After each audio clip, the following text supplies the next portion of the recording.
जय जय रघुवीर समर्थ. समर्थ म्हणतात की जीवन जगत असताना अनेक समस्यांना अनेक संकटांना आपल्याला सामोरे जावं लागतं. मग समर्थ म्हणतात की रडत तर समस्यांना संकटांना सामोरे जायचंच आहे. मग समर्थ म्हणतात की आनंदाने हसत त्या संकटांना समस्यांना सामोरे जावा असं समर्थांनी आपल्याला इथे सांगितलं. आणि ते समजावून सांगण्यासाठी समर्थ आपल्याला एक बोध सांगतात. समर्थ म्हणतात की एका गावामध्ये एक श्रीमंत व्यापारी राहत होता. एका गावामध्ये एक श्रीमंत व्यापारी राहत होता आणि त्याच्या घरी मात्र एक स्त्री कामाला होती. त्याच्या घरी मात्र एक ताई कामाला होती आणि तिचं नाव हिराबाई होतं. तिचं वय 40 होतं. ती त्या घरात सर्व काही धुणं भांडी करत होती, झाडलोट करत होती, सर्व स्वच्छता करत होती, फरशा पुसून घेत होती. ही सर्व कामे ती आनंदाने करत होती. झाडांना पाणी घालत होती, सर्व अंग झाडून घेत होती. आणि हे काम करत असताना मात्र ती सर्व काम मन लावून करत होती. तिचं काम मात्र आरशाप्रमाणे स्वच्छ सुंदर आणि नीटनेटके होतं. ती सर्व कामे मन लावून करत होती.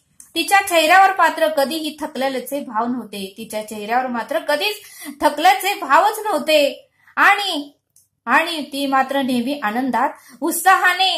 सदैव आनंदाने उत्साहाने गाणे गुणगुणत ती सर्व कामे करत होती. एका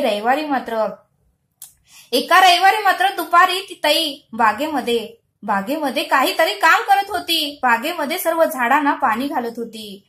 आणि मग मात्र शेजारच्या काकू तिचा हसरा चेहरा पाहून तेथे आला.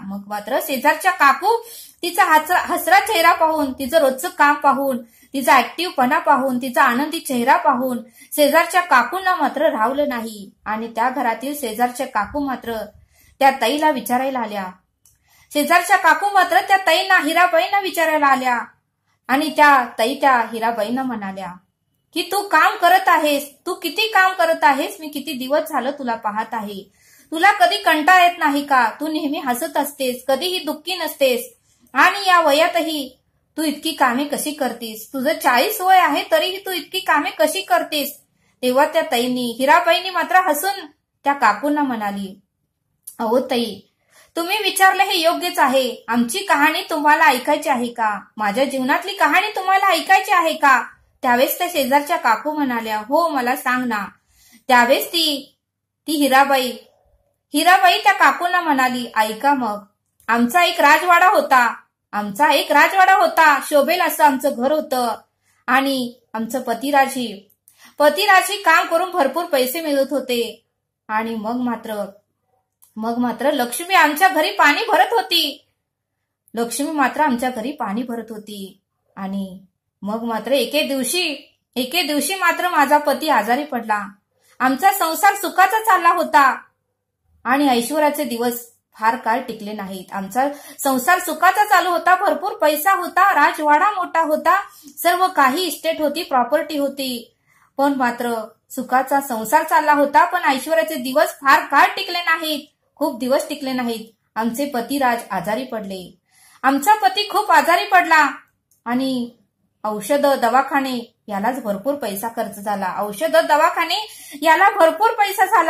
सगळे उपचार केले पण फरक पडेना. सर्व काही उपचार केले पण फरक पडलाच नाही.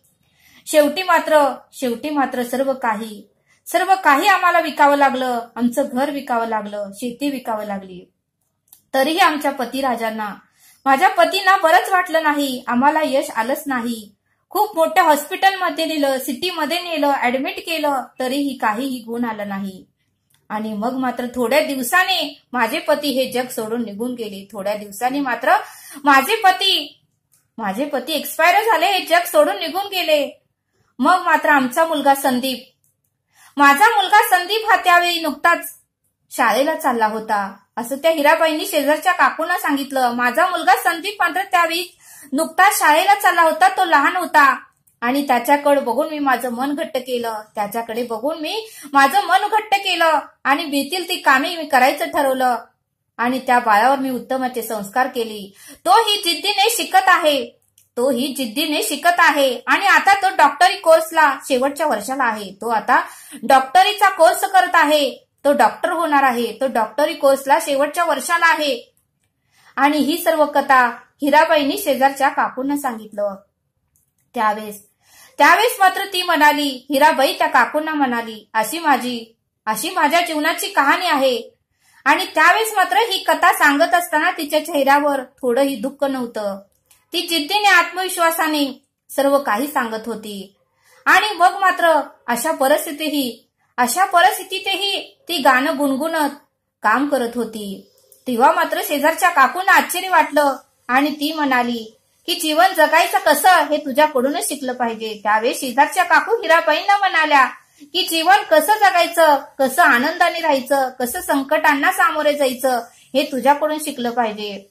तरीही तुला दुःख होत नाही का, वाईट वाटत नाही का, तू कधीच दुःखी नसतेस. त्यावेळी हिराबाई त्या काकूंना म्हणाल्या, अहो काकू आपण जर रडत बसलो तर परिस्थिती बदलणार आहे का? रडत तर आपल्याला प्रत्येक गोष्टीला, प्रत्येक समस्याला, प्रत्येक संकटाला सामोरे जायचंच आहे. मग हसतच का नाही जायचं? मग हसतच प्रत्येक गोष्टीला आपण सामोरे गेलं पाहिजे. त्यामुळे आपल्याकडे सकारात्मक विचार येतात, असं हिराबाईंनी त्या शेजारच्या काकूंना सांगितलं. त्यावेळेस त्यांनाही तिचं बोलणं ऐकून खूप आनंद झाला. बघा म्हटले समर्थ, म्हणजे त्या हिराबाईंना, त्या ताईला कितीही दुःख होतं तरीही ती सर्व दुःख विसरून आनंदाने सर्व काम करत होती, असं समर्थ आपल्याला इथे सांगतात. आणि म्हणूनच समर्थ म्हणतात की जीवन जगायचंच आहे तर आनंदाने जगा. आपणही आपलं जीवन आनंदाने जगा. हास्याचे धबधबे राहू देत, सतत आपल्या चेहऱ्यावर हास्याचे धबधबे राहू देत. हास्याचे कारंजे सतत आपल्यामध्ये ठेवा.